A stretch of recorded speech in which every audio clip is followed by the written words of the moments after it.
Now we'll move on to the second session of the day. We have with us Mr. Srikanth Ranganathan for the invited talk on the topic IoT Trends and Challenges. Mr. Srikanth works as an IoT architect and digital consultant at Tata Consultancy Services and has overall 15 plus years of IT experience.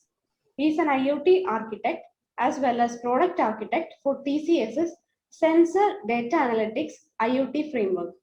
He is experienced in designing end-to-end IoT solutions for customers on big data and cloud-based technologies. He also has extensive experience in IoT, big data, cloud, SOA, J2EE application development, and MDM. He is an expert in designing and implementing Azure-based IoT solutions. On behalf of everyone, I welcome you, Srikanth sir, to deliver the talk.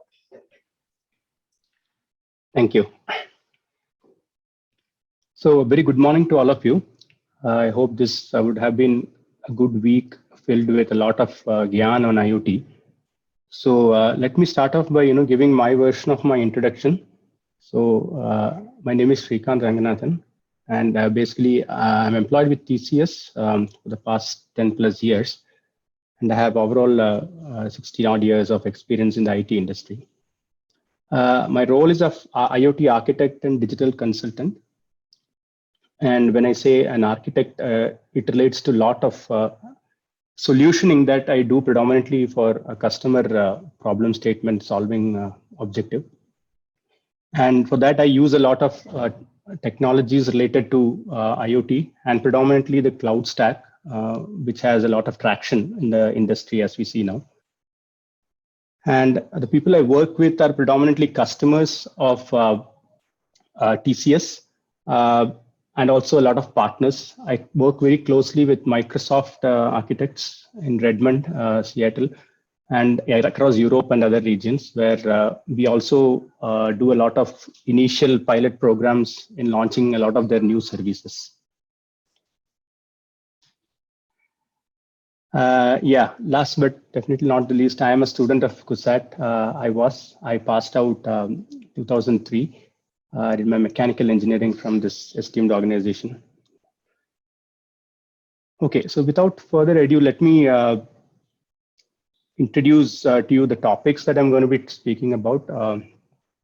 See, I want to give you a perspective of the industry and how it has adopted IoT with a special focus on the kind of challenges that are posed by the industry on a day-to-day front. So I'm going to start by giving a view of the industry that we are familiar with from a system integrator or a software company, right?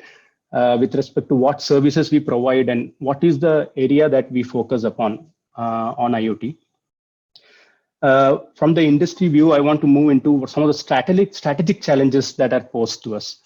So we are often aware of the technical challenges from the academic world, but there are also a lot of strategic issues that need to be sorted out before a particular industry can actually start implementing IoT. So I'm going to be talking a little bit about that. And of course, I will deep dive into specific tactical challenges, technology related challenges. There is quite a lot of them, but I would restrict myself to a few handpicked ones, which I feel are very interesting.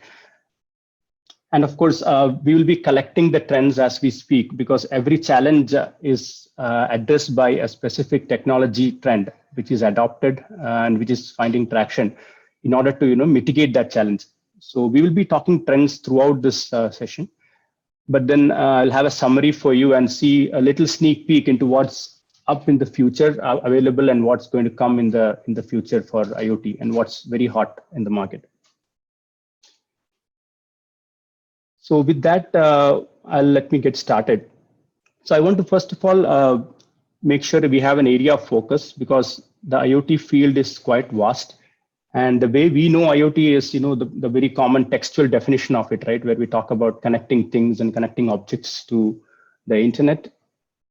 Yeah, this is the textual description of it, but it spans across, multiple areas of areas where it can be applied. So we're talking about multiple use cases, multiple scenarios. Connected devices can mean a lot of things, right? So I just want to ensure that we have some focus in our discussions so that we don't try to address everything. And with an industry focus, my examples and case studies that I'm going to be talking about will be very particular to specific industry problems. So as you can see, there are a lot of domains that are out there which leverage IoT. So predominantly, we are very familiar and up close with some of the connected home or consumer products of IoT, right? With respect to what you wear as a Fitbit for your fitness monitoring use cases, or connecting your appliances at home, or connecting your security systems to what could be a very live monitoring capability that many products are giving. So see, in this part of the industry, I would say is predominantly dominated by products, right? If you can see, a lot of products are being launched by product companies, which are up for consumption. So it's more of a B2C kind of an environment where a company launches a product, an IoT product, and people actually go and grab it from the market, right? So this is one area that's quite mature and is still growing.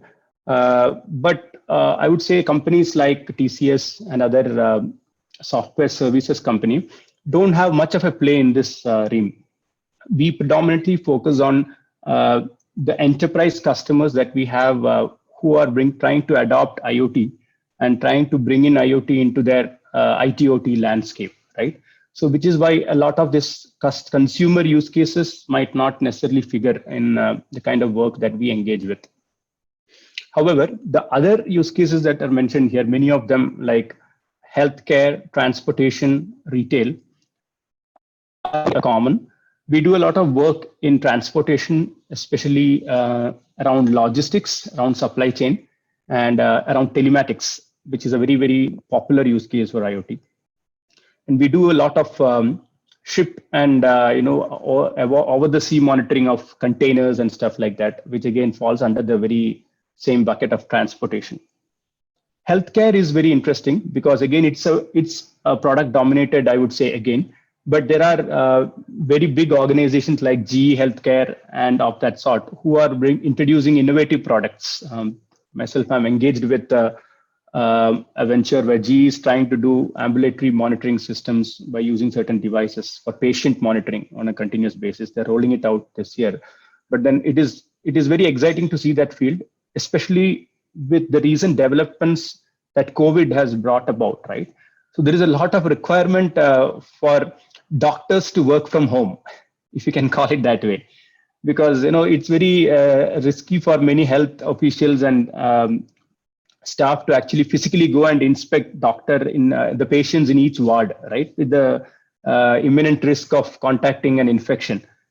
So very quickly the market has reacted to that, and we can see a lot of products coming up in the market and initiatives by huge companies, large companies like GE themselves, who are bringing in IoT devices for remote monitoring of patient health. Okay, that has become very prominent all of a sudden. So it's another example of how this situation can actually spur a growth in certain parts of the industry and bring in a lot of disruption to the whole industry as such, right? So we can see such things that are trending from a use case perspective. Retail has always been a focus, but retail has its own challenges too, with respect to the implementation and how far it is spread across. We have been doing some supermarket use case, shortest path algorithm use cases for the aisle location, product location, and stuff like that. And there is always improved focus on scanning and inventory management in retail on shop floors. So those are very, very relevant scenarios. We are always talking about just walk in, pay out Amazon kind of stores, right? Where it's all automated and you have a very excellent user experience from a shopping perspective. So those are always there. But see, what I want to talk about predominantly is the last one, which is called the industrial use cases, right? So these are some things that probably the common man or the world outside that particular domain is not aware of.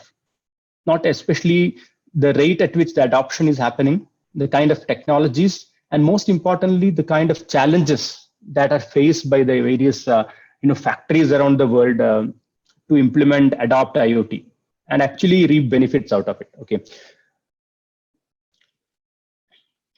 So as I said, the use cases can be broadly, classified. This is just focusing on, the kind of work that we engage with in the industry. So we're talking about four quadrants, predominantly classified as, connected products, industry 4.0, smart city, and remote energy management. So connected products is a very broad term, but it is predominantly leading to all the healthcare, as well as whatever I was talking about with respect to a device or a product actually being connected to the cloud, right? A fleet, a car that's connected to is a connected product use case. Connected health, right? You even have connected cows, where you talk about the whole farm management in the US. There is a big use case where they're monitoring cows in a farmland. So anything that can be connected for monitoring purposes predominantly would fall under this connected products category. However, the smart city is a very popular use case.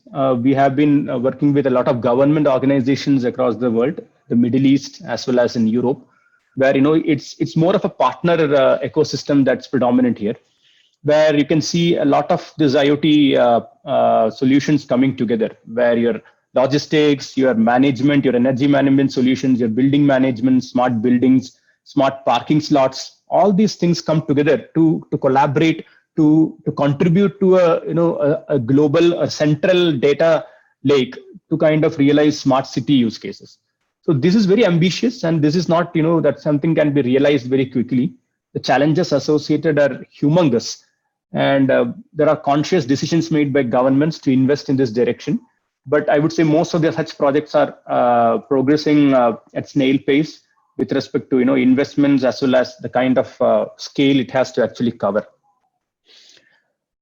So moving quickly, energy management has always been a focus. We have our own energy management solutions in-house that's called Clever Energy. And we have almost every company offering energy management solutions, right? So consumption of power in huge malls, electricity optimization, especially with respect to chillers, right? Chiller monitoring is one of the key things that is part of this use case. So we call it WAGES: water, air, gas, electric, and steam monitoring. So all these energy sources is also a part of this coverage area. And utilities companies are also bigly in a big time investing here to kind of offer services to their customers. So without further ado, the key topic that I'm going to concentrate is Industry 4.0. Okay, so Industry 4.0 talks predominantly about these four use cases: connected assets, connected supply chain, connected manufacturing, and connected workforce. Okay, so we'll take a look at what they are and what are the challenges posed. So connected assets, I'm going to be talking a lot of this asset problem related problems a little while later. They're talking about condition monitoring of assets. It's all about predictive and maintenance life cycle of an asset. So which is having a direct impact on the revenue savings, cost savings associated in any industry. Supply chain, again, I talked about logistics, which is the connected ecosystem completely from warehouse to the distribution system or to the factory. So traceability of every packet, every good that is delivered, right from the warehouse to from the manufacturing zone to the warehouse to the retail. Traceability and the whole thread of traceability, making that available and accessible, collecting that information to track every piece of good that is delivered out of an industrial area, right? Industrial facility is what falls under this. It's a huge challenge. It has its own challenge with respect to dislocated whereabouts with respect to how it traverses and how we track it in continual basis. Connected workforce, a lot of safety related concerns from huge enterprises across the globe. This is very prominent, especially in the oil and natural gas or petroleum upstream, downstream companies, right? So where safety is the key thing, and there is no compromise on that. So a lot of monitoring on what people do on ground at oil rigs, at refineries, and with respect to how they act, whether they adopt safety norms, whether they have their safety adherence jackets on, their latchets on, and all, with their helmet on their head. All these things can be monitored. Currently, as we speak, we have solutions that is completely monitoring the workspace to ensure industrial safety. Of course, connected manufacturing, which I'm going to be talking about in detail, is a big part where we connect the whole process as well as the assets to derive a digital representation of that. Moving quickly, the term Industry 4.0, right, and the progression, how it has been, it is a very commonly used term of late, and it's spelled that way. It's not a typo. It's spelled that way in the European region predominantly. So it is nothing. It is called as the smart factory. Some people call it the industrial IoT. There is an industrial IoT consortium on its own that is in the US, led by a lot of industry representation. But again, Industry 4.0 is referring to this, that predominantly deals with how the industry has progressed, how it has grown over the years, right? So the first revolution they call as what the industrial revolution is all about. How do you bring in mechanization? It's all about bringing in your mechanical engineering capabilities onto the industry, right? How do you derive power from water and steam? It's very early days, and then we move to mass production assembly lines and using power and electricity that revolutionized that whole industry. Of course, the third one, as we all know, is the IT revolution, that which is predominantly on the IT side of things, how computer and automation help stuff.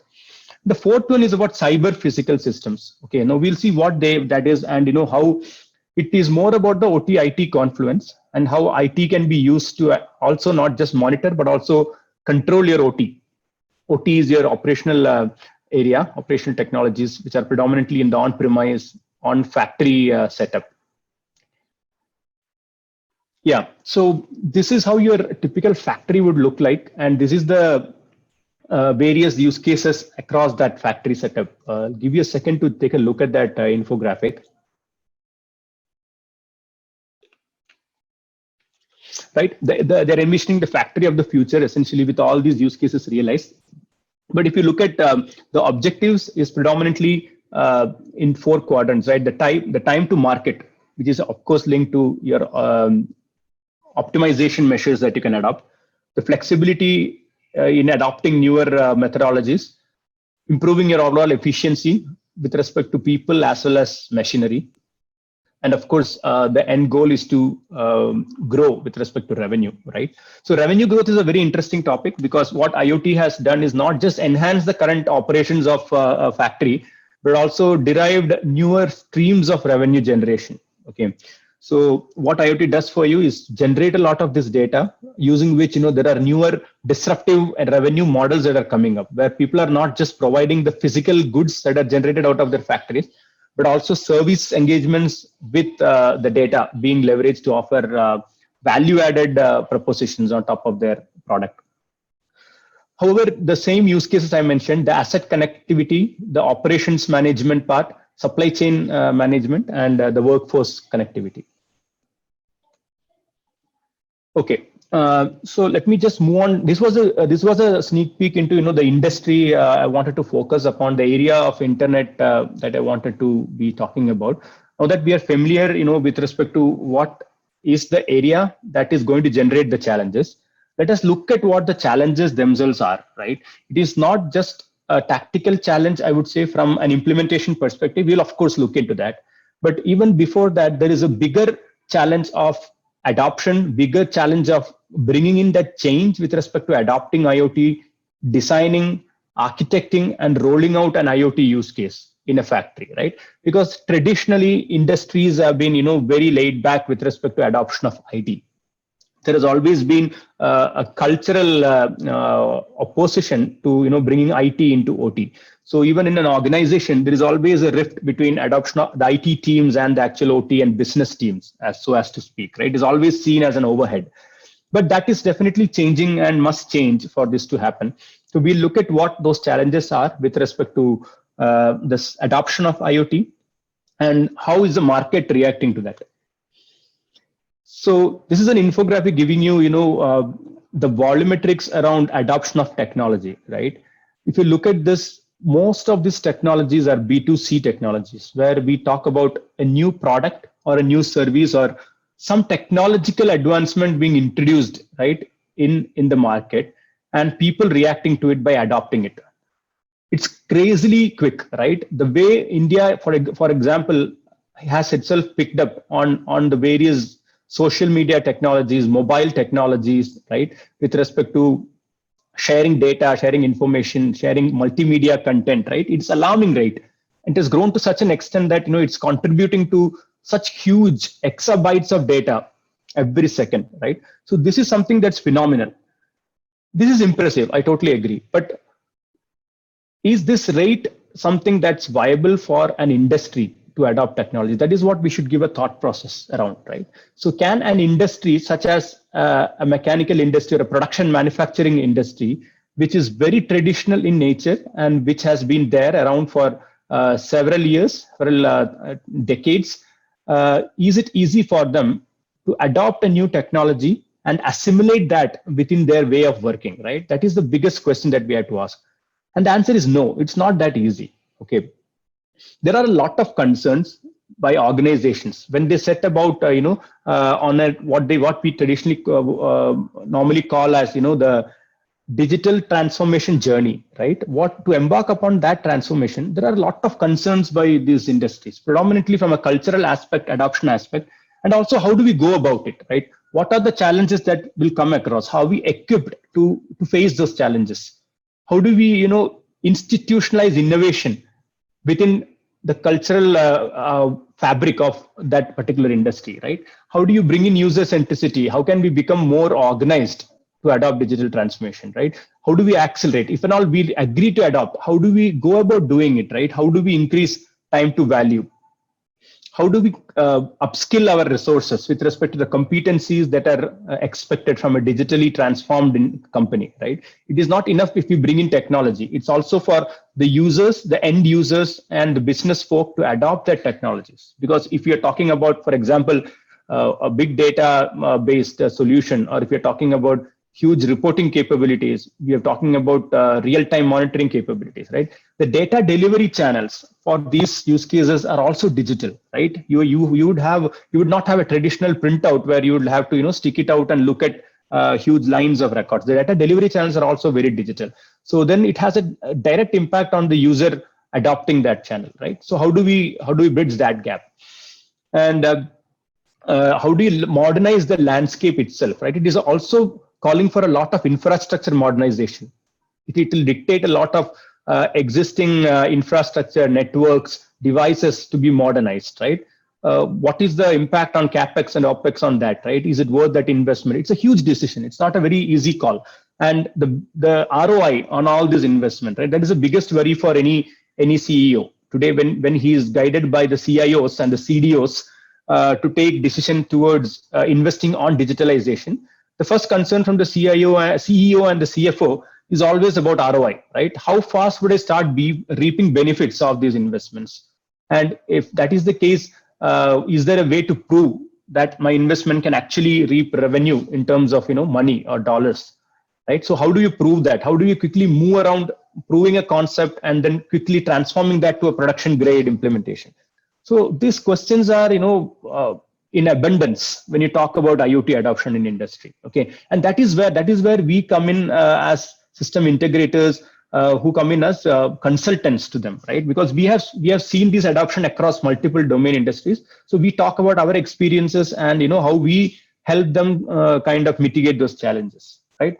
So this, I would say, is a set of strategic challenges that any industry will have to face and address right upfront. So it is not related to any technology. It is not related to any adoption mechanism. It is more about how you strategize your adoption of industry. How do you lay your roadmap for a digital transformation? How do you embark upon it? And how do you scale and start running fast, right? You obviously have to crawl initially. Then you start walking. Then there is a stage when you have to run because time is of essence, right? So how do you go about that whole journey? So that is the strategic concern that we have from the industry.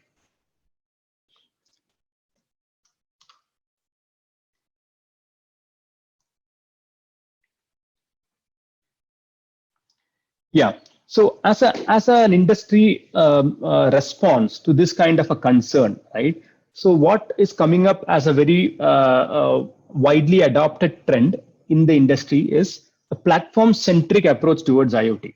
Okay, so when we are talking about IoT as a hobby or IoT as a use case, right, being used in a use case, we just talk about a technology wherein we talk about some kind of a circuit board or some kind of a device or a gateway. We talk about connecting it to the internet. We might write some code and put it on that device. We might have an internet connectivity facilitated by means of 3G or Wi-Fi or whatever. And you send some data from the sensor all the way to the cloud, your use case is done, right?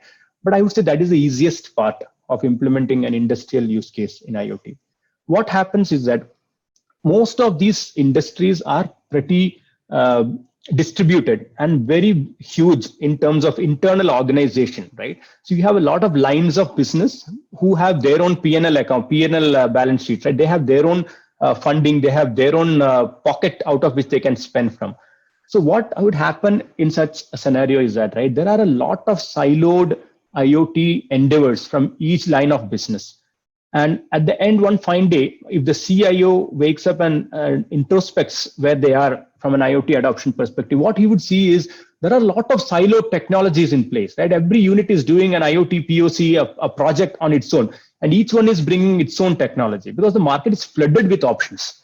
There are a plethora of options for you if you want to implement an IoT use case, right? On every layer, you have options. On the device layer, on the gateway layer, on security, on the cloud, everywhere you have options. So it's always very difficult to say which is best and which is not. But then what happens is each line of business go about experimenting and adopting certain technologies based on certain rationale. So what happens is one fine day, the CIO realizes that it's a big mess because it's a siloed ecosystem that he has to deal with, not just with respect to technology, but also with respect to data. And more than technology silos, data silos are more dangerous because the end objective of analyzing your data to arrive at conclusions based on correlated information, right, is very difficult if your data is in silos, right? So that again raises a lot of question on the enterprise level strategy of IoT, whether it is right or not. So that is where, as a solution focus, the platform-centric approach towards IoT is being prescribed. Okay, so let us see what this is all about, and how do you go about adopting this. Basically, we're talking about bringing in a platform for the entire enterprise with some standards and guidelines being incorporated at an enterprise level, right? And then there is segregated ownership and control of data within that platform for each line of business and stakeholder. Of course, there is complete visibility across plans, and it is not just satisfying one particular stakeholder, right? This is a global enterprise level view. You have the ability to be very agile. The platform is effective only when you can quickly build rapid prototypes. You can commercialize that and translate it into the production version of it. So that agility, that is what determines how good the platform is. So there is this imminent need for being nimble when you are in such a very competitive environment in industry, right? So that is a key factor. How do you build this digital ecosystem? How do you share? How do you interface? Because data collected is good, data interpreted is better, but insights shared is the best, right? So unless you share your insights across customers, across your partners, the complete value chain is not realized. So that is the key. Wherein your platform also facilitates, very seamless exchange of data. The key objective of optimization is translated as a cost benefit, which is the very tactical outcome ROI that one should be aiming for, which the platform again should facilitate. Standardization, right, with respect to common vocabulary, common standards, communication, so that everyone understand what the data reflects, what the technology landscape reflects is very, very, very important. Because when two lines of businesses are talking to solve a particular problem, right, the description of the problem, if well done, they say that a problem well defined is half solved, right? So a lot of places we have seen that the vocabulary, the terminologies are very different, and a lot of confusions can arise. And of course, the engineering data sharing, right, with respect to the design data going into the manufacturing data, going into the sales data. So the whole CRMs and the CRMs and ERP system integration. So we're talking about traditional IT enterprise systems and the OT generated operational data, the confluence of these, right? That is what is ultimate goal. And of course, the integration capability, because today we are talking about a lot of integration with internal and external systems. We are even leveraging systems that are public in nature, like the weather source and stuff like that. So yeah, so essentially our objectives are very clear, right? We're talking about exploring new opportunities through digitalization, the objective being growth, and then in the process, we're talking about reducing the costs and the complexities, right? So that is the objective, and that is what this approach is preaching. Yeah, so just to see how this journey is all about, right? How do you go about building this adoption as a trend? The foundation is the first thing that you got to create, right? It is not just a foundation for technology; it's a foundation for standard connectivity layer. It's a tool ecosystem that one has to adopt, and everything around what it takes to build a use case, right? But not the use case. The platform is about what facilitates your use case realization. It's not about the actual use case. So key considerations are: it should be generic, it should be easily it's adaptable for use cases that are going to come on top of that. Once you're done with the platform, it's the question of onboarding the IoT applications, right? IoT applications are nothing but your use cases. Then we're talking about the predictive intelligence, which is an advanced stage, because your applications, what they're doing is they are getting you the data into the platform. On top of the data, what you can do is build your analytics, build your predictive models, and be in a position where you can actually traverse on a temporal scale into the future, right? And not just look at historical data or current data, also look at future data. That is where we start slowly realizing the potential of the value of the whole thing. So, but we start at the platform, we build applications, we bring in intelligence, and the outcome of that intelligence is that we build newer revenue streams, newer revenue models, smarter products, right? It's not a physical product alone, but it is the intelligence that we serve as a service along with the product that matters. That's the differentiator in the market. So that is where the trend, the business trend is, right? Everyone is not just looking to make their product better, because there is a limit up to which you can optimize on a product, right? So iPhone might claim that that their phone is the best in the world, but it is not limited. Everyone is competing so hard. It is not limited if you make a hardware product the best in its category. But what services can you offer in addition to that physical product that is in the realm of intelligence, right? In the realm of prediction, in the realm of user adaptability, user experience, which can be enhanced, right? So that is what is the differentiator. So that is where people are headed. It's all culminating in a revenue model. Ultimately, it's going to derive new streams for you to make money, right? That is the ultimate objective. See, that is the first trend I want to call out. So as I speak, you can watch out for these alerts, which are essentially the trends that I'm highlighting. We'll have a summary later, but as we speak about challenges, as we speak about what's happening, I would like to capture these trends and collect them as we proceed, because the trends are useless unless it addresses a specific challenge, right? So that is how I see it, this particular trend of how industries are adopting a platform-centric approach to use case realization and newer revenue models. So that is a strategic trend that I want everyone to be aware of. But then a strategy is good on paper, right? But what use it off, right? Unless you have a plan. When you say I build an architecture for a platform, what do you mean? What will that architecture look like, right? So I want to give you a view of what are the architecture components of such a platform, right? What should it address? As you can see this, right? You build what is not specific to a use case, but what is mandatory for any use case to be realized at an enterprise grade. You're talking about building those fundamental bricks, right? Like, for example, any application that's going to be built are going to need components of IoT like ingestion, components of IoT like device management, ability to process real-time data, batch data, the ability to manage your whole ecosystem with respect to software management on cloud, software management on edge, the storage part of it, the ability to onboard use cases and do analytics on top of your data, the ability to view data, right? Visualization capabilities. How do you channelize your output to something that can be consumed by an end user? How do you manage your APIs? How do you have a strategy around your API? How do you interface with external stakeholders, public APIs, public vendors? The vendors are not product vendors. I'm talking about data vendors. There's a huge ecosystem in the market who collect data and sell data, right? Which can be subscribed to. Then how do you build applications? So there are applications that are inborn, in-house built, but there's also capability to expose APIs and people can build applications using that. That's a very popular trend, right? If you see Facebook, for example, they have Facebook APIs. Google gives you a lot of map APIs. Why do they need to do that, right? They don't have to do that. They can use that and build their own applications, but they don't do that. They expose that fundamental platform capability of, let's say, geographically locating a person as an API. They're not concerned about building an application for that. They're leaving it to the community to come up with innovative ideas to adopt that API as a fundamental capability and build applications around it. That's how you flourish. That's how you nurture that ecosystem, right? So the ability to do that. That are the fundamental bricks. And then what do you have to also inculcate in addition to the bricks, right? Is the standardization measures that you bring in. How do you bring in a framework of governance?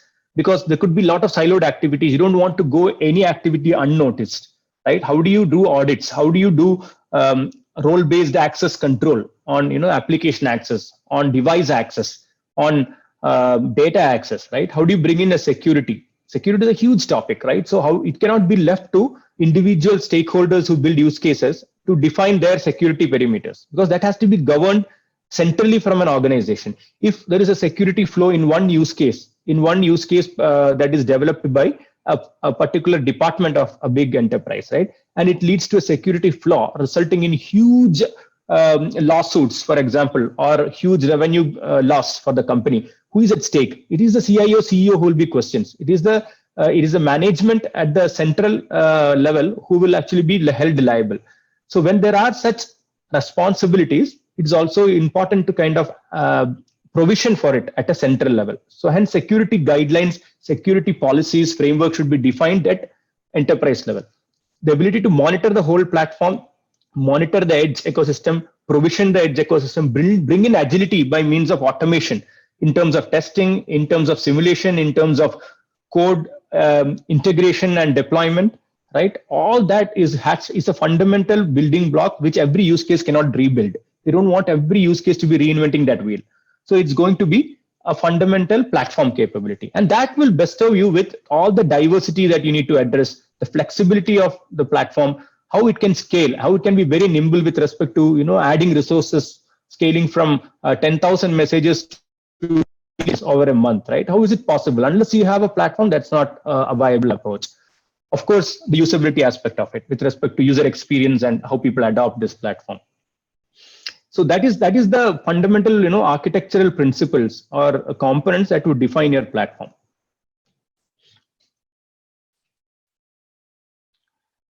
Okay, so that is a section that I want to just summarize by what we just did. We looked at what industry we will focus upon, predominantly the manufacturing or the industry 4.0, the factory related use cases, right? And we've had a focus on that, and we saw what is it that takes to adopt IoT into their ecosystem, how to adopt not just technology, but the whole digitalization aspect of IoT, right? And driving the digitalization through IoT, right? That is a strategic objective, and the challenges associated is what we saw. And a significant trend that emerged is the importance of a platform-centric approach in realizing that journey. Okay, so that is what we just covered till now. And the next portion that I'm going to talk about is predominantly around tactical challenges in realizing that, very specific to architecture, very specific to certain areas of the IoT end-to-end data pipeline. Okay, so this is going to be a little bit on the technical side of things and with respect to the challenges associated, trends associated with that.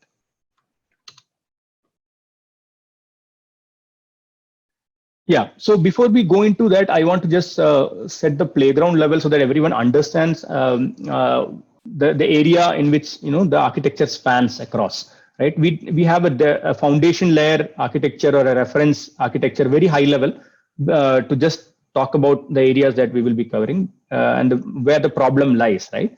So at the bottom, it's read bottom up. So from the bottom, if we start, you have the edge layer that we talked. The first two sections are actually referring to the edge layer, the boxes, the lowermost being the embedded device, right, which is the sensor.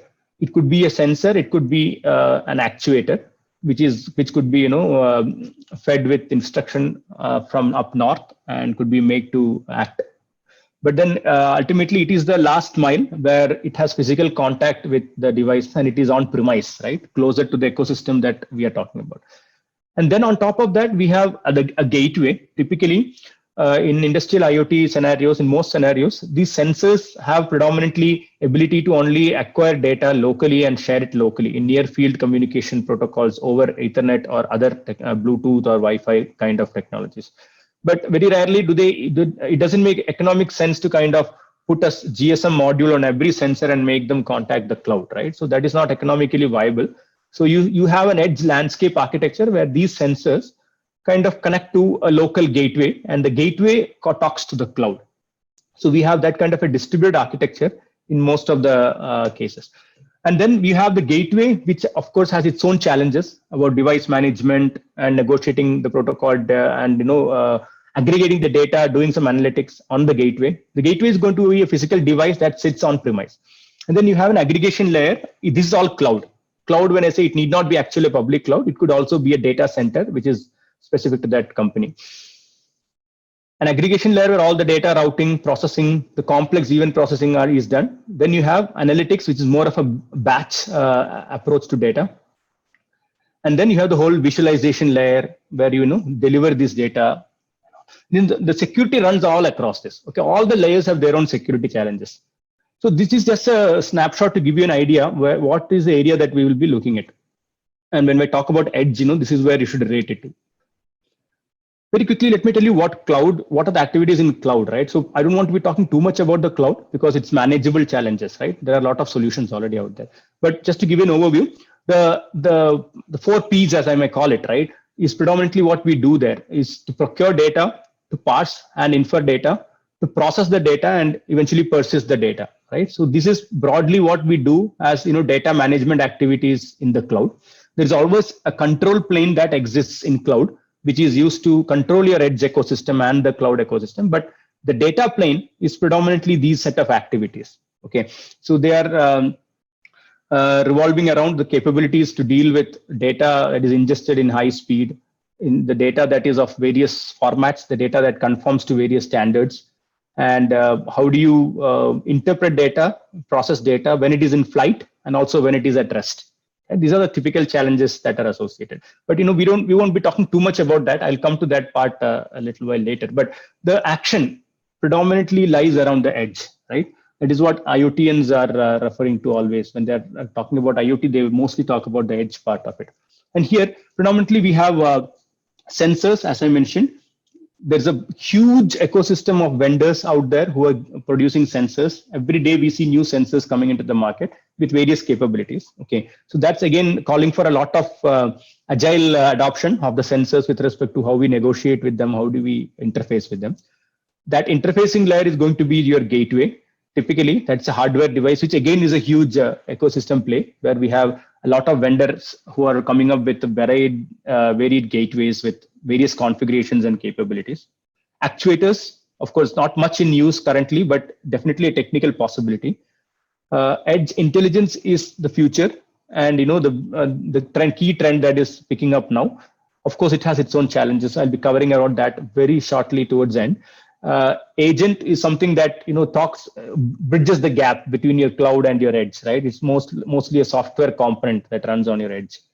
And of course, the protocols. You have to send your data to cloud. You have to send your data to other devices. How can you optimize? How can you be very stingy with respect to your payload size, right? All that is a factor of what protocol you adopt and how secure that protocol is. So predominantly, this is what the various aspects on edge that we will be concerned about. Okay. Yeah. So this is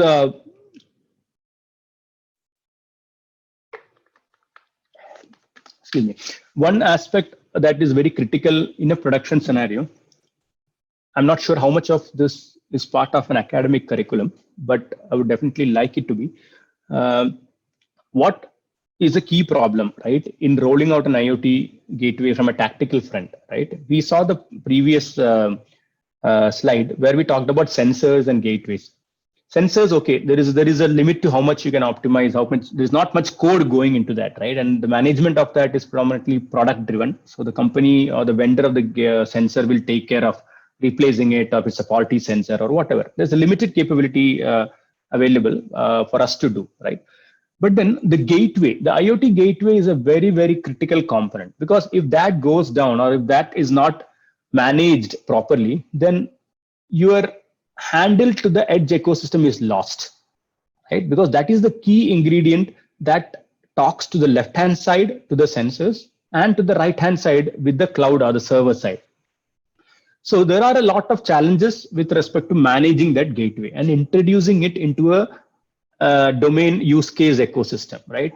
Especially when we are talking about use cases which span geographically across the globe, right? In areas that are very remote, in areas that are inaccessible or that has limited connectivity and all. This is a very difficult thing to manage.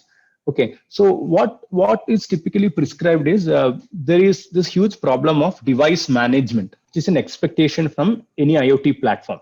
Okay, so what it does is this device management is an aspect that lets you manage your gateways from the cloud, right? When you're talking about a geographically distributed implementation, you're talking about thousands of such gateways that are installed on plants across geographically distributed locations, right? So if there is a need for you to, let's say, fix a bug in one of the code that's deployed in that gateway, it is not possible or practical for anyone to go there, connect your gateway to your laptop over a USB and flash the new software, right? It is not a viable approach. So what is the viable approach is what we call as the over-the-air upgrades, OTAs. Okay, OTAs is not anything new to us, because when you look at our phones, right, the phones are always getting upgraded with the latest version of operating system or application software, right? If there is a new push in the Play Store or the Apple Store, you automatically get what is known as a notification, and then the user sees, and it's a choice. The user can actually say, I want to upgrade to the next Android version, or I don't want to, right? He can take a look at the feature rollouts. He can take a call. If he doesn't have too much space on his iPhone, he can choose not to go to the next iOS version, right? So there is a human interaction which initiates the upgrade of a software. But unfortunately, in an industrial deployment of gateway, there is no human interaction. These gateways are on their own. So it is absolutely critical that they are self-sufficient, self-managed.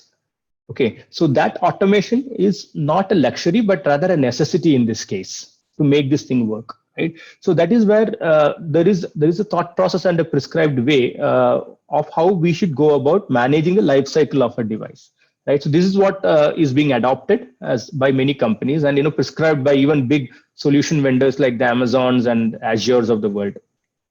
So they say that it all starts with a planning process. Okay, so when you say plan, you have to first of all tell the cloud that there are going to be X number of gateways that are going to get onboarded, and these gateways are of this type. This is the make, this is the MAC ID, a serial number, or whatever, and you can capture some metadata corresponding to that gateway, maybe the model, the address or location where it is going to get deployed. These are information that are typically coming from your enterprise ERP systems, your procurement systems, or whatever, right? That is fine. But then you also have to tell the cloud that how do you want to manage this particular device, right? I'm going to take a while in this slide. I'm not going to change because this is a very intense topic. So how do you manage your ecosystem, right? There is a capability. Why do you need to manage your gateways? The very reason that not all gateways run the same code. Not all gateways are intended to do the same functionality, right? So there is an imminent need to kind of categorize, bucketize, or group your gateways in some sort of groups so that the management is easier. Okay, it's not just about OT, it's also about security, right? We'll see how that comes into security. But essentially what we're saying is that I want this gateway to be grouped under group A or group B or group C. For example, how does this help, right? So if I know that all these 1,500 gateways in group A are running this version of code, right? And then I find that this version of code has a vulnerability, okay, which I have detected and I have fixed it. And there is a new binary that needs to be pushed to these gateways, right? So it is very easy from a cloud if you have these gateways classified and grouped so that we can do a broadcast. We can do a campaign management where we say, broadcast this new software to all these gateways, right? So it's a push from the cloud which says that all gateways that belong to this group A, which run this particular version of software, need to be updated with the new version so that we fix that vulnerability, right? So to that helps you manage your OTAs, your ecosystem much better. Okay, so that is the key portion. Then after the planning part, then you have a provisioning part. A provisioning part is when the device kinds of authenticates itself with the cloud, right, and says that I am so and so device, and please let me in. So every time we talk to a cloud endpoint, the objective is to send data, right, for a gateway to collect data locally and send it to the cloud. But where does it send it to? We cannot have that hard coded, right? Because for example, there's a server endpoint. It could be an MQTT server or an HTTP endpoint, whatever it may be. It is hosted on a particular server in a particular region. And I am having this gateway shipped all across globe. Okay, so I have, let's say, one gateway sitting in India, okay, which is going to talk to cloud and send data. So I have my server endpoints in data centers hosted in, let's say, one data center is in Mumbai, one data center is in New York, and another one is in Germany. Okay, so when this system wakes up, this system has to know what is the best possible endpoint to which I can send my data, right? In terms of latency, in terms of bandwidth optimization, in terms of real timeliness, everything, right? So how does it know which endpoint it has to send? That is all part of the provisioning process, right? So when it provisions, it's configured in the cloud that when this gateway comes up and identifies itself with the cloud has a responsibility to also tell, first of all, it has the responsibility to authenticate the gateway. There are various ways by which you can authenticate. We'll talk about that. But once you authenticate the gateway, the cloud has to also tell, so I know who you are. Now I know who you should be talking to as well, right? I'm going to give you this endpoint to which you have to talk to. Right? So the gateway is not aware of the cloud endpoint. It's cloud and it's unaware, right? But the moment it provisions itself, it becomes cloud aware. It knows who to talk to in the cloud or the data center, and then it starts just mundanely sending data to cloud. Okay, so that is how it works. So that provisioning aspect is auto provisioning is what is preferred today. We also call that as zero touch provisioning, where there is no human interaction in setting up the gateway. It all happens automatically. So that is one way of important life cycle stage. Then we move into an operational stage where the gateway is set up, it is contacting cloud, it's registered, it's sending data, and everything's fine. But you need to you need to keep configuring, right? You need to make the gateway aware that there is a configuration change. You need to make the gateway operate in a different way. How do you do that? So there is an imminent need for you to control and configure your gateway from the cloud. That is a significant aspect of device management again, where you control the configurations from the cloud and you also monitor the gateway. How do you know if the gateway has gone offline? How do you know if it is still healthy? The applications are all running. How do you know it's communicating steadily with the cloud, right? So the monitoring aspect and the configuration aspect constitute the operational management of the gateway, and it's a cyclic process, right? Throughout the life cycle of the gateway, it's going to happen time and over. But essentially, that is a very critical need for you to manage your large landscape. And ultimately, you retire your gateway when there is a fault with respect to software, or you bring it down due to let's say a security vulnerability. You take a call that this gateway should no longer talk to me, talk to the cloud. I decide to retire it or disable it for good. So that is the cycle. So that is the life cycle that that is typically adopted. And what we just saw here was a couple of trends. I'll talk about the second trend, but the first trend I mentioned is a zero-touch provisioning capability, which is a trend, which is not just a trend, it is a necessity for industrial-grade IoT rollouts. Okay, so that is...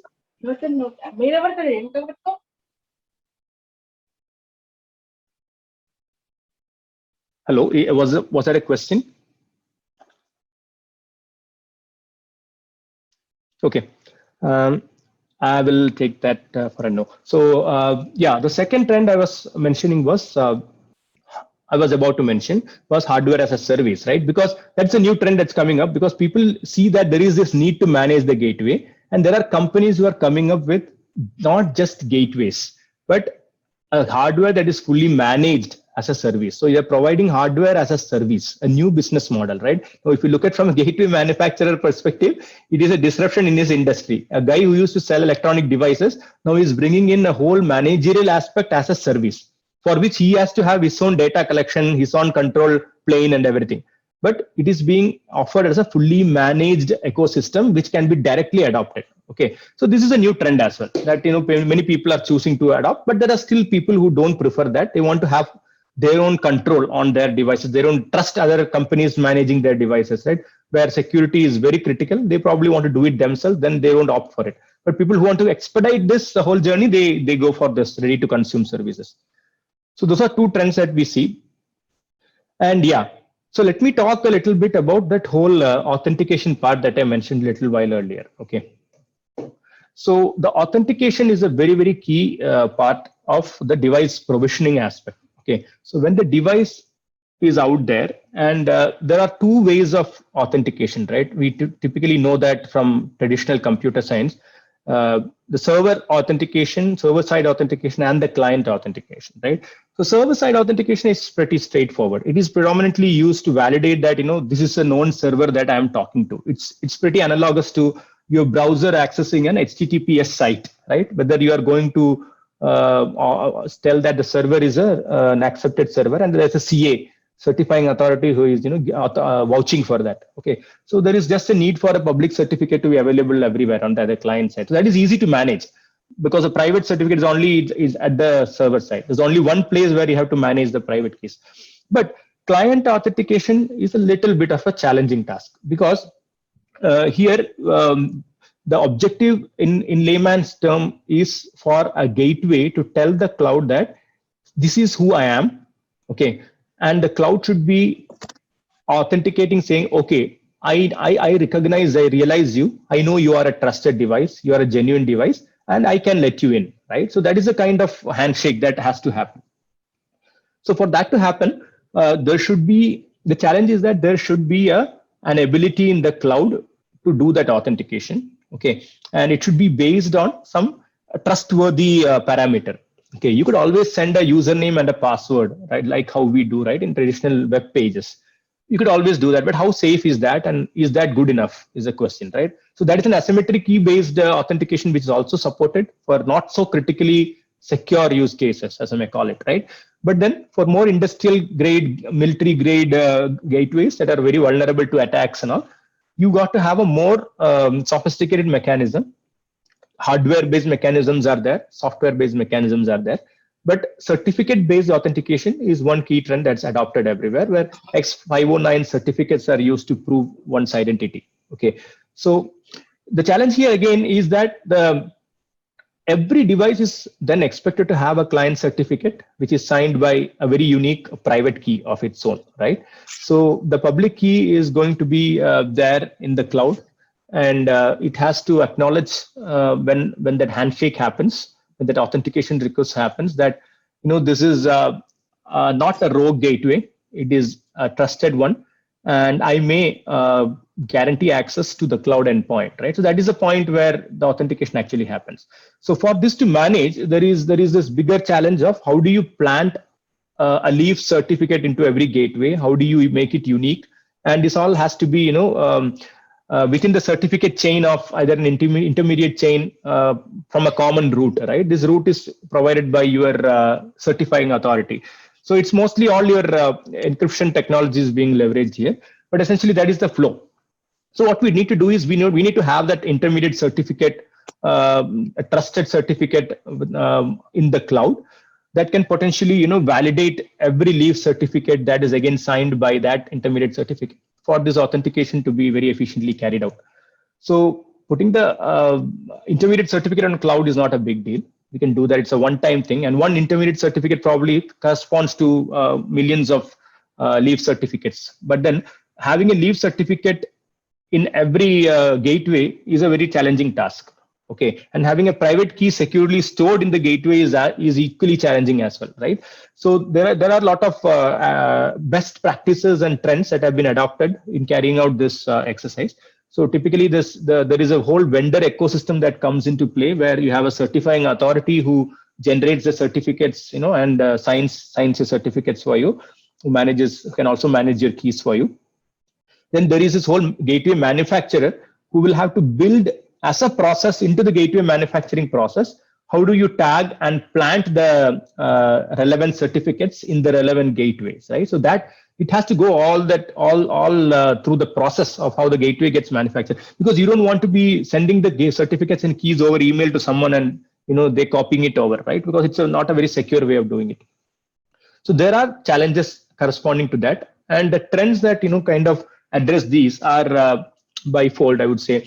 One is hardware root of trust. Okay, so this is very common nowadays, where there is a hardware module that exists on the gateway which supports encrypted storage of your keys.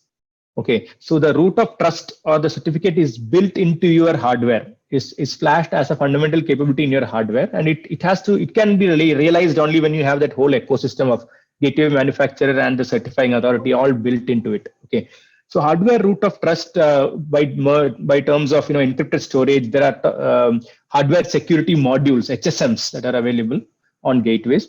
And there are TPMs for more advanced security, trusted platform modules. It's more like a security encryption chip on a gateway.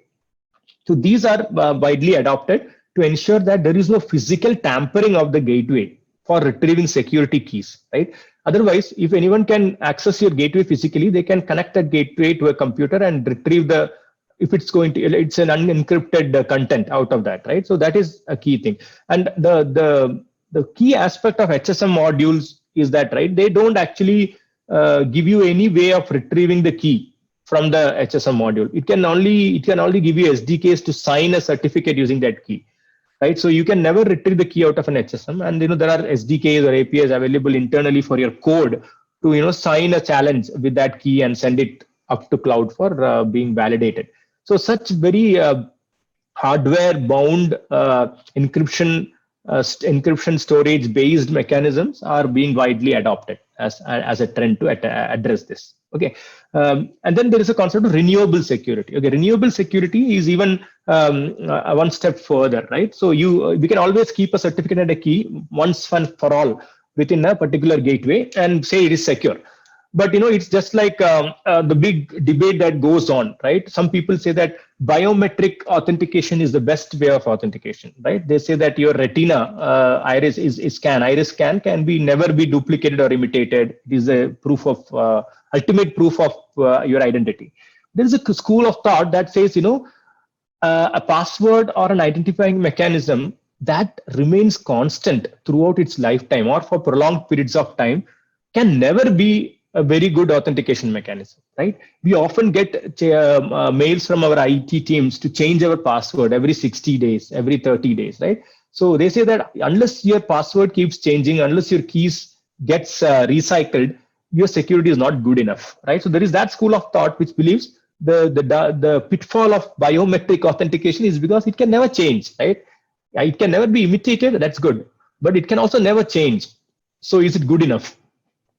So the same thought process is applicable here, where it is in conjunction with the managed service for hardware. I talked about hardware as a service, right? In the same context, people are offering this security as a service as well, along with the hardware, where they say that, vendors are saying, I will rotate my certificates every 24 hours. Okay, every day, for example, the certificate will be replaced with a new private key through a channel that is managed by me from the cloud. Okay, so the consumer doesn't have to know anything, and even if there's a vulnerability, there's an attack, someone takes over, the gateway is compromised only for that period of time, because after that the keys are again changed. So that is something that is very dynamic, and it's a thought process. It is yet to see success in the market adoption, but it's a good thought process that says, renew your security so that you don't have to be stuck with a set of keys for lifetime. Okay, so those are two security related aspects that are probably trends and that address the provisioning authentication part. In interest of time, let me move on to the next vital aspect of device management, as what a challenge is. Typically, OTA or software management, firmware management from the cloud is what we term as the software module management capability in a device management module. So the ask here is very simple. There's a need for you to roll new software versions or upgrade your software onto your gateway. and it's going to be a cloud to device interaction, north to south kind of an interaction, where you have to broadcast that to every gateway out there. Okay, this is a simple ask. So the challenge typically here is that what do you mean by software, right? It's a relative term. A lot of these binaries are bound to the underlying operating system. So if you look at C programs, let's say you're running a C program there, right? You have to know what OS it's running on so that you can compile it with the right compiler for that operating system, right? And your gateway ecosystem is diverse. You could have a Windows gateway, an Ubuntu-based gateway, or a Verilli ARM processor-based gateway. Any variant of Linux could be running there, right? So if you want to have my binaries for each physical hardware, each physical OS, it's going to be a big mess to manage your software components, right? So that is one critical challenge, because there cannot be a standardized solution available as part of a platform construct if you want to have uniform software management capabilities. If there are diverse, disparate set of binaries that are going to be running on your gateway. Okay, so one attempt and one proposition here is to bring in that standardization that happened as a revolution in containerized computing in cloud, being ported onto the edge. Okay, now we're talking about an edge gateway that is Docker compatible. That is beyond the OS, right? There is no stickiness to the OS. There is a Docker engine that sits on top of your OS, and all your software are going to run as containers. Okay, containers which are completely self-sufficient and which just need to run on a Docker engine, right? So there is a prescription along with the container which kind of runs it on top of the Docker engine. And then you would have a local storage as a common thing that could sit on top of the local host OS if there is a need to be. But that too could be containerized if that needs to. But essentially, we are standardizing that layer of software, saying this is what is the whole software ecosystem going to be. So what it does is it lets you manage your container images separately in a container repo. And then you can also have the common code kind of letting the software propagate to the edge. Okay, so having said that, it is not actually, even though it is called as a software push, it doesn't happen that way. We have a communication mechanism with the edge, and we send a message saying to a particular gateway saying, you know what, you have a new software coming up for upgrade. Do you want to upgrade? Or it doesn't even ask, it just informs. So then the gateway has an agent, a device management agent, which understands this state change from the cloud, and it's that message, it's going to reach out for that new version of software directly from the image repository. The image repository, as we're referring here, is nothing but your Docker Hub or any container registry that can host your Docker images. So then it is going to download that newer version of image, and your Docker engine is going to run it and replace your old container, right? Okay, so that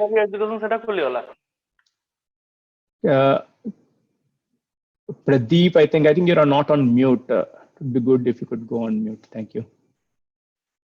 Yeah. So coming back to this, so this is the trend I was talking about with respect to container management being adopted on edge, so that there is seamless standardized device OTA capabilities, right? The trend here is bifold. Okay, one trend is a containerized edge. Okay, I'll talk about some technologies that are coming up in the future. Currently, the trend is also to come up with miniaturized containers, okay, which suit very low footprint gateways, so that the containers themselves and the underlying Docker engine is also very fine-tuned and lean, so that the memory footprint is very less. So that is a new innovation that many IT product companies are coming up with, okay, where they are able to create smaller containers with a smaller, can run on a very basic Docker engine. So that is containerized edge as a trend. Then what does this best of you from a management capabilities, right? It actually is a handle for automation. What you call as DevOps in cloud, right, is now being adopted here, could be adopted potentially as edge DevOps. So edge DevOps is nothing but your operation and development completely automated into a production environment, right? So wherein currently you have a Git repo wherein you check in your code, right? Or any source code configuration system. So it's just possible by means of DevOps automation that the moment you check in a particular version of code, it triggers a build, it triggers a deployment and a rollout to a lot of instances running, right? That is what is DevOps in cloud.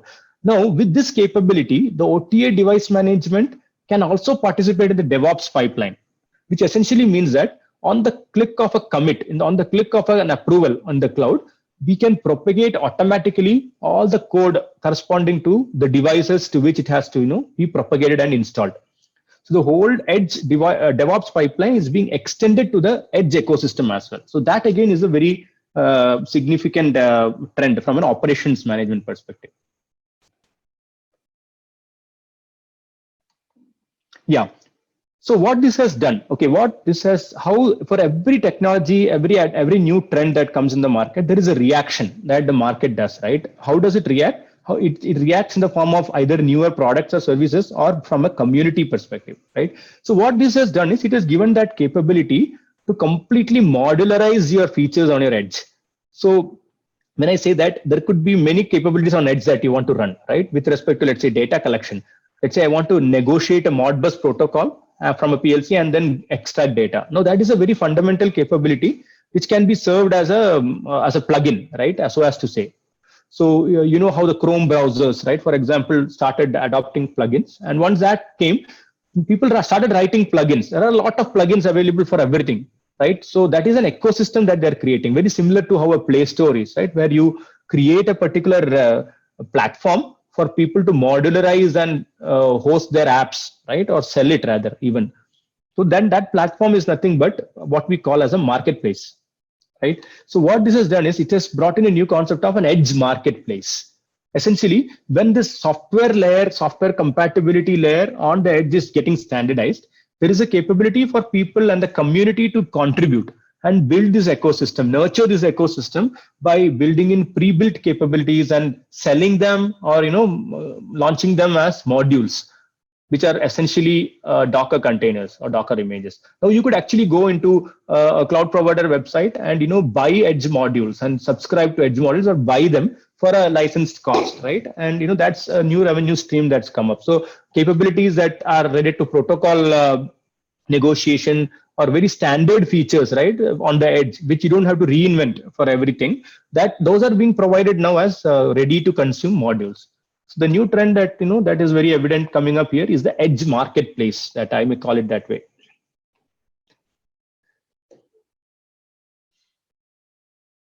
Yeah. So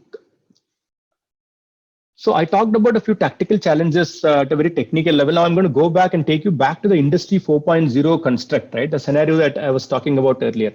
Now, how does this relate to the industrial context? And when we talk about devices, we did see a set of challenges. But when we talk about these use cases, they're also about managing the data, managing those assets, and the wider ecosystem that prevails, right, within that cyber physical system environment that we are dealing with here. So I'm going to take you back to this construct and talk about certain problems here, which are more to do with the cloud-based, or I would say the data-based problems, right, that are associated with this industry. So talking about very high level, there are a plethora of challenges associated with industries, but a few of them, highly worthy of notion here is the few listed here, security being the topmost one, because it is across the multiple layers on the edge. So when we say on the edge, we just talked about the gateway, but in an industrial scenario, there is a bigger OT landscape that exists that is very critical for the operation of the plant and very vulnerable as well to security, right? So what was happening in the industrial revolution, I talked about the progression.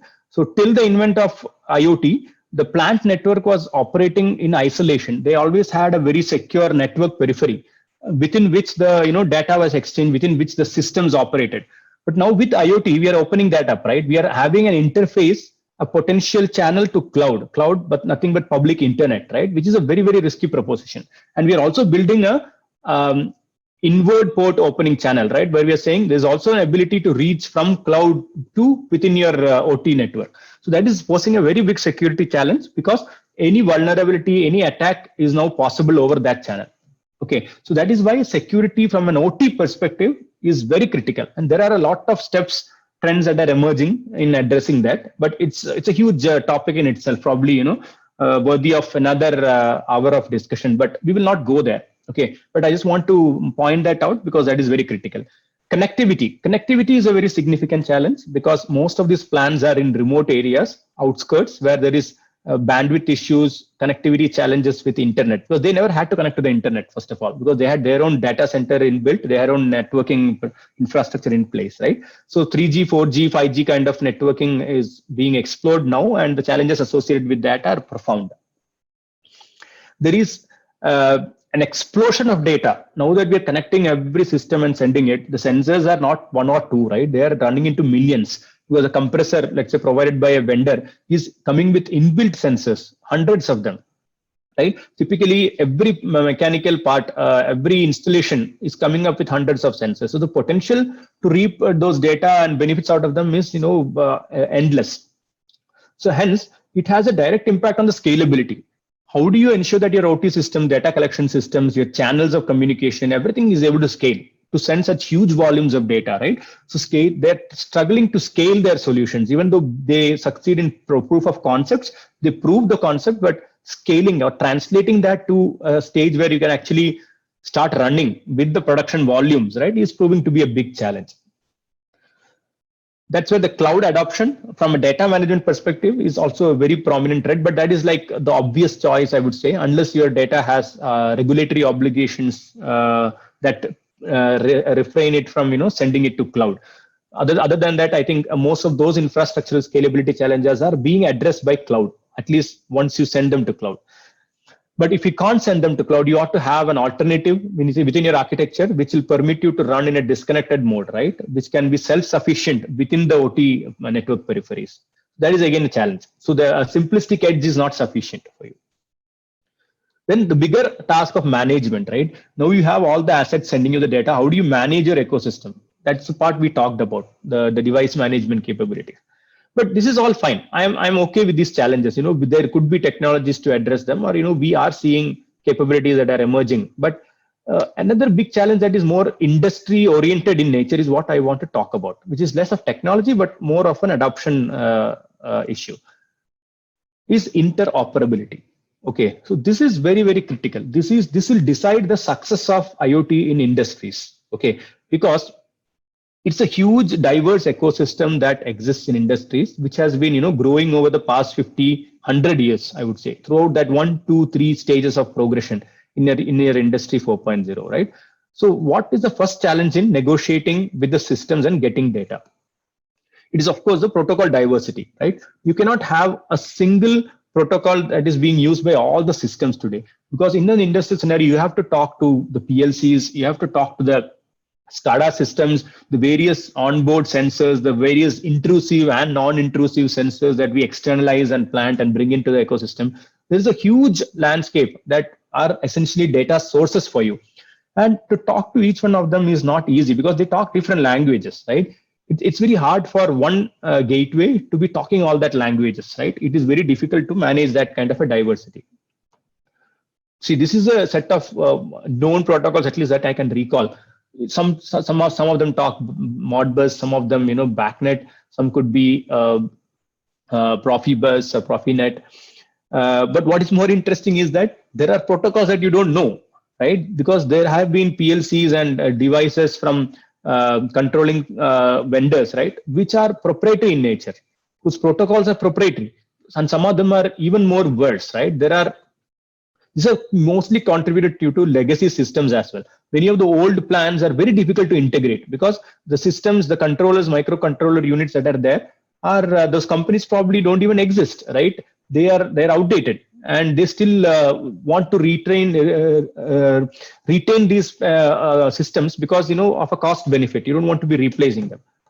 So this is the diversity that exists, and this is the challenge that it poses with respect to data formats, with respect to network boundaries and everything. So the obvious choice is to bring in a layer of standardization, right?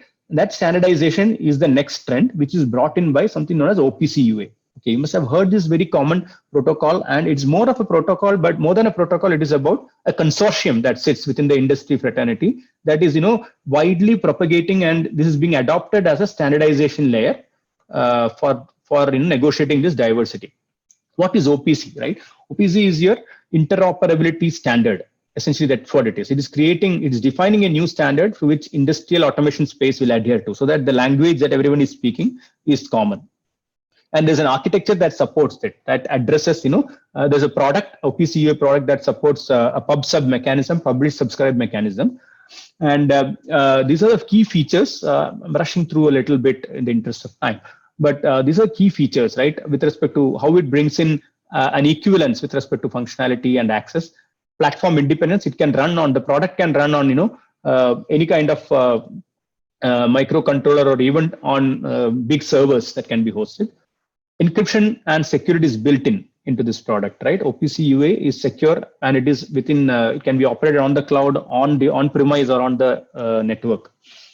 Extensible, it is future proof. That's what it claims to be, right? Because it can be extended with new features. But all this is fine. I am going to be talking about the last one, which is very critical: comprehensive information modeling. Okay, so this is the ability for the OPC UA architecture to model your edge ecosystem with capturing all that multi-level structures, the nested relationship and everything into a construct that is very much object oriented, right? When I say object oriented, the features like inheritance, encapsulation, all that is built into that modeling framework, right? So this is very critical. And why is that critical is something I'm going to talk about. Okay, so the whole topic is about Hello, sir. Yeah. Time limitations. Can you wind up in 5 minutes? Yeah, I think it's 1:20, right? I have about 10 minutes. I'll wind up in the next 5 minutes. No problem. Thanks. Yeah. So we talked about, I'm going to give you a view of what the asset context is. So typically in an IoT situation, we collect the data from an asset and we serve it in the cloud, right, for consumption.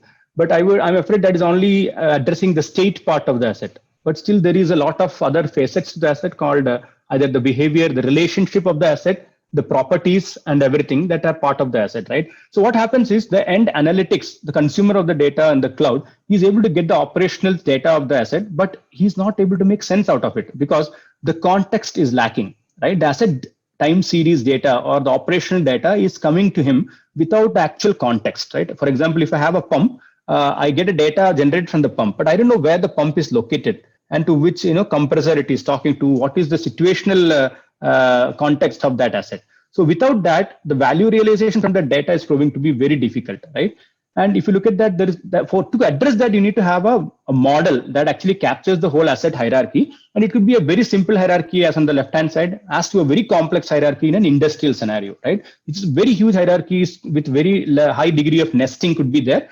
And in industry specific, right, domains, we are getting standards to define these hierarchies, like the ISO 14224 or the BRIC standard for real estate modeling, right? So considering all this, there's an imminent need for us to capture that. And why is that necessary? Because the ultimate objective in industrial scenarios is to come up with a digital twin. Okay, the digital twin is a digital equivalent replica of your physical twin. And it is not just the replica in a visualization layer, but also from a model layer, right? What are the various relationships this particular object has to its neighboring assets? What is the context in which it's located? What are the specification metadata from corresponding to this asset? And what is the real-time state of that asset? All this culminates into a digital twin, which is backed by a very strong asset model, right? And from which there are also capabilities to derive simulations with respect to physics models or machine learning models to yield outcome. Okay, so this is the next trend where we talk about digital twin and simulation models. So simulation models are this ability to run your what if scenarios on your digital twin, right? If I change this parameter, how is it going to impact the flow probably in the next parameter, right? To simulate that on a digital context and to derive that results based on either a physics model, an empirical formula, or something complex as a machine learning model. So this is in entirety is what is your effective digital twin. And these two are very key trends. Okay, so in the interest of time, let me just summarize the various trends and I'll leave you with a very sneak peek view of what's in the future. But to summarize, this is what I have been collecting during this session where I've been talking about challenges. These are the various trends we observed. And essentially, very quick run through the platform-centric approach. We saw how the strategic objective is acting as a trend.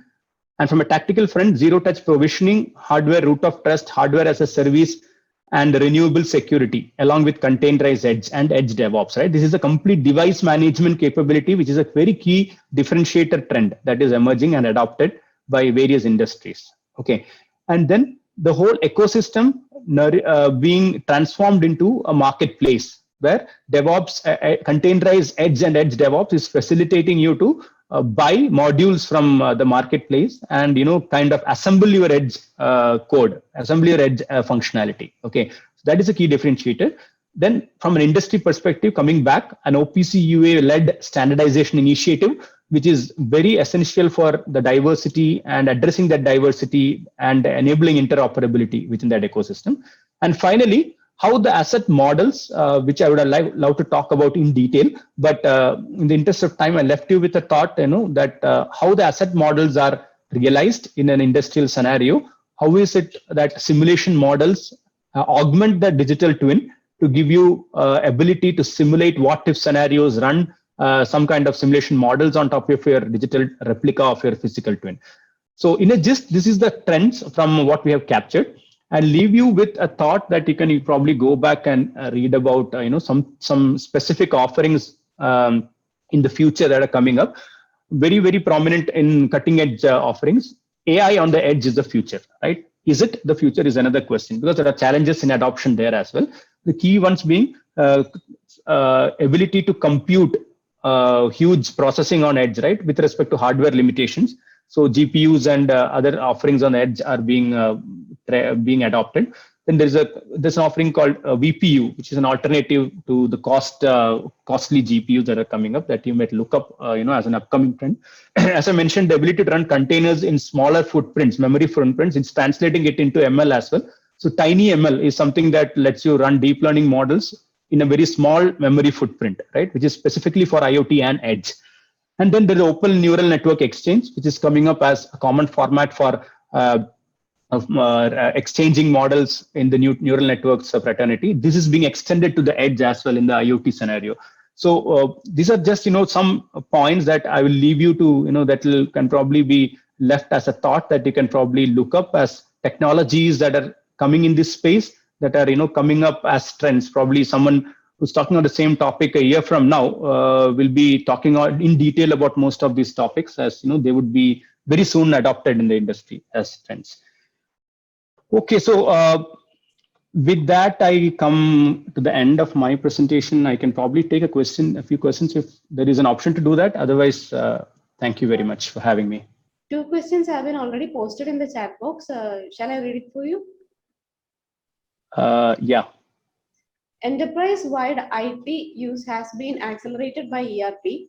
So are these firms using ERP tying together IoT and ERP? Yes, so this is a very relevant question, right? This is where I talked about the IT-OT confluence in the cloud. So if you're talking about an asset model, as I mentioned, so it necessarily is intended to give you an asset 360-degree view. And what you get from the OT through the IoT channel is only the operational view of the asset. Okay, but it is not complete. To complete the other facets, you have to get asset invoice, procurement data, asset reliability data, asset maintenance data, and all this is going to come from your ERP systems. The SAPs already have this data in your ERP. So once this operational data is in the cloud, then you create that model and you augment the model by adding those other facets which are sourced from enterprise systems. So what you end up having at the end is an asset 360-degree view from a property perspective, from a value enrichment perspective. And when you add the predictions, the model output on top of that asset performance, what you get also is a 360-degree view from a temporal perspective, because you have the historical data, the current state, and then the future data. So that completes the concept of asset 360 in your data ecosystem. The second question is from Vinod B. Nair. In IoT architecture, components slide stability doesn't get a place. For business value propositions, is it not required? Can you repeat it? What was the first part? In IoT architecture components, slide stability doesn't get a place. For business value propositions, is it not required? Site stability, is it? Slide stability. So I'm not sure I got that question. Slide stability, is it? Slide. No, excuse me, sir. It is referring to the slide. Oh, okay. And stability is not referred. Oh, okay. Okay. Stability is an outcome of the platform, right? That is how it is perceived. Yeah, but definitely stability is there. But see, the context I'm speaking from is from with respect to hosting these components, predominantly they are being ported on a cloud infrastructure, right? So the underlying cloud infrastructure is facilitated by these biggies vendors, right? Like the Amazon and Microsoft. So the stability with respect to the systems is kind of coming out of the box as guaranteed by these vendors. So it would be not worthy enough for me to invest on an infrastructure and platform stability from creating the IoT platform. So that's why it's more concentrating on the functional aspects of the platform. But yes, an outcome of this will definitely be a stability for the use cases. That's very much acknowledged, sir. Okay, the third question is from Valsaraj K.S. AI on edge possible? There should be a merge of cloud and edge then. Is AI on edge possible? There should be a merge of cloud and edge then. Yeah, so AI on edge is definitely possible. It's happening even now. It's just that there are various constructs in which you can do that, right? So there is this whole concept of training your model on the cloud with respect to how do you mature your model's predictability and then deploying the model on edge. Okay, that is one way where your deployment is only thing that execution of the model is the only thing that happens on the edge, which is a lean way of doing it, right? So this is definitely happening today and very much possible. But the challenges arise where it is not possible to actually send all the data to cloud for your training activities. For example, the visualization or image analytics or video processing kind of use cases where it is not economically viable to ship all your frames, video frames to cloud so that your model can actually train on cloud and come back. Okay, the latency is just too much and the volumes are very high, as you know. So then there is this need for the models to actually consume and self-train and update themselves on the edge itself, and also execute and annotate the frames and come up with the results. That is where a lot of this capability of hardware is proving as a constraint. That is why GPU-based gateway, BPU, as I mentioned, all that is coming into the forefront as a trend. Hope that answers your question. Yeah. So I think there are no more questions. Srikanth, shall I wind up the session? Yeah, sure. Thanks a lot for having me once again. Hello, Srikanth, shall I wind up the session? Yeah, sure. Thanks. Yeah. Thank you. Thanks a lot for having me once again. Thank you all. Yeah. So indeed, it was a informative session, and Srikanth has taken us through he has explained us the gist of the industry perspective on IoT. So there was a lot of information that he shared with us, and I'm sure the participants would have got an idea of how the industry is evolving for IoT. And I'm sure that the faculty would also try to share this information and motivate their students who would be taking up careers in industry, especially in the field of IoT and AI. So on behalf of the organizers as well as the participants, I would like to thank Srikanth from TCS for the wonderful presentation. Thank you. Thank you, sir.